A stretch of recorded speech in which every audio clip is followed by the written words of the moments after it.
Spring's just around the corner. Feels nice. So we got a couple little updates to show you. I mean, I'd like to be posting every week, but there's only so many trees I can show you that we're chopping down. Geez, it's ever bright out right now. I'm not used to this. So I'll show you the field we basically cut. So all the stumps sticking out, quite large trees. So over here, so this is where the solar stuff is, so it's on the outside. This is where we're going to make like extra parking, because all we have is this little square space right here. It's not too big, it's enough to get like a truck in. You can't even really back out. So yeah, this will be extra parking. And then down here,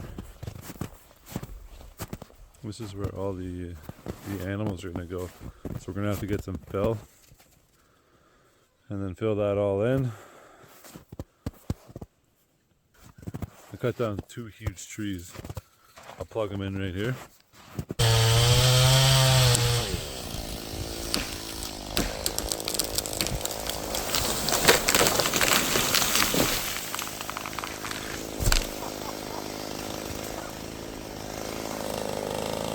Wow. That was such a big hit. Can you imagine the damage it was to the house? Oh my god. What did it do to this tree? Here it goes. The big one.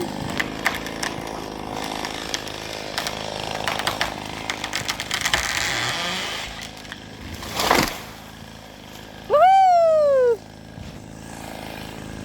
Show you how big this is.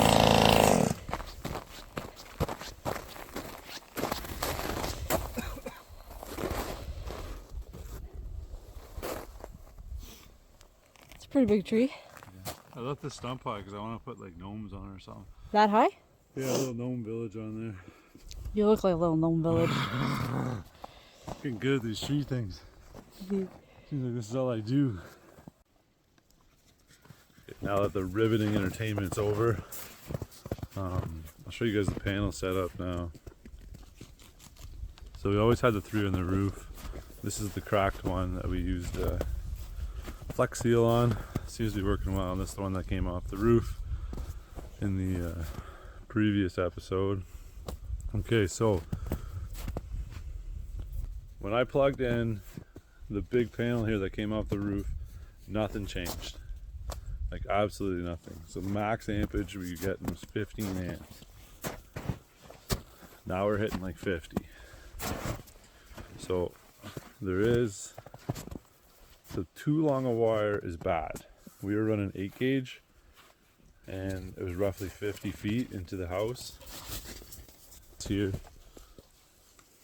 All the way into the house to the roof, or it's right through the window. We'll wait till spring. I was gonna wait till spring until we made a little room up there for it, for the batteries.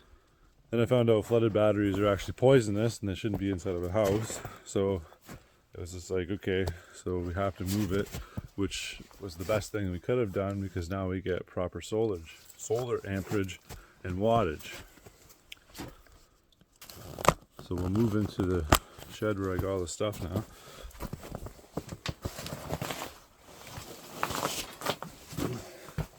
It's still a disaster, but once spring comes around we can fix this all up. I need like a battery box. I'm concerned that these things are going to freeze, although the nights are getting a lot warmer and they haven't froze yet. I got a little temperature gauge on this Renogy. This is the Rover series. I guess I can't pull it up anyways. There's a temperature setting in there, sensor. So here is, so basically at like full sunlight, this is what we'd get on a normal day, 13 amps before we did this. Now our batteries are on float, so I'm not getting full amperage. We got 13 there, and then this one's not drawing because the batteries are full and they're also on float.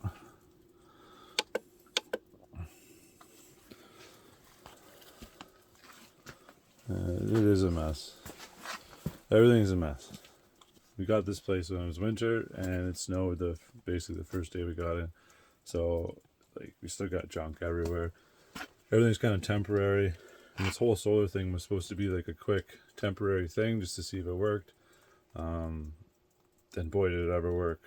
I can't, I figured 8 gauge would have been good enough to run to the house because it's like rated for like 50 amps or something like that.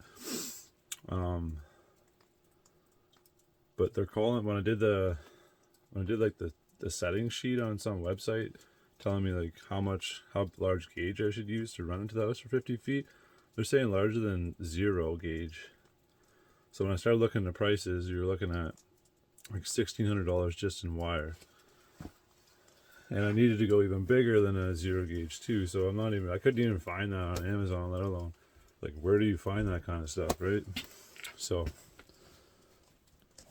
for now, this is how she sits. I think I'm gonna put all the batteries inside of a deep freeze and then just vent it.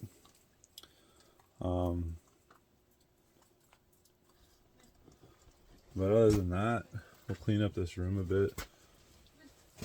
Hopefully the next month, spring will be here, all the snow will be gone, and we can get to going to putting some dirt in and getting some livestock here. Hopefully we can figure out some more content in the next couple of days. And I just don't know what else to do. How many trees do you guys want to see fall down? Anyways, talk to you later.